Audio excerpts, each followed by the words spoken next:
नीचे की ओर झुकते बादलों को चीरती हुई माता सीता की एक करुण पुकार ने पंचवटी के सन्नाटे को झकझोर दिया। जहाँ सदियों से तपस्या में लीन पक्षीराज जटायु की आंखें अचानक अंगारे की तरह धक उठी।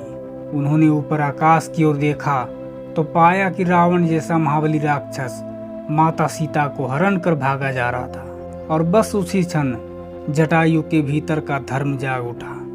अपनी वृद्धावस्था की परवाह किए बिना उन्होंने अपने विशाल पंखों को फड़फड़ाया और एक गूंजती हुई गर्जना के साथ रावण के मार्ग में दीवार बनकर खड़े हो गए। आकाश के उस विस्तार में एक ऐसा दृश्य उभरा जिसे देख देवता भी सहम गए।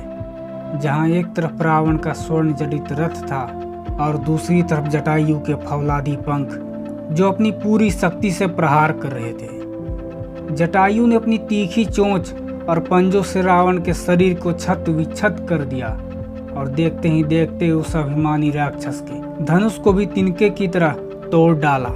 रावण के लिए यह अपमान असहनीय था कि एक पक्षी उसे युद्ध में छका रहा है, इसलिए उसने अपनी मायावी तलवार चंद्रहास निकाली और एक क्रूर वार के साथ जटायु के दोनों पंख शरीर से अलग कर दिए। पंख कटते ही वह महान योद्धा लहू से लथपथ होकर धरती पर आ गिरा, लेकिन दर्द से तड़पते हुए भी उन्होंने अपनी सांसों को रोक रखा था।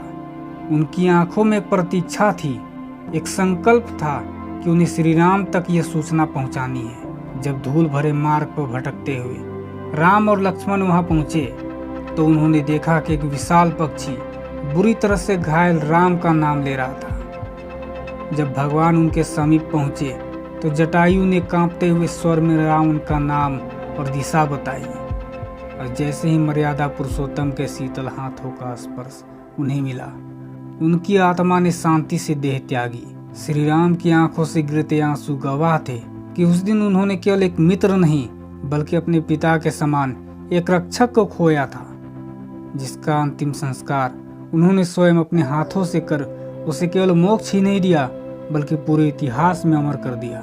जटायु के बलिदान ने न केवल माता सीता का पता दिया बल्कि क्रूर राक्षस रावण के अंत की नींव भी रख दी थी।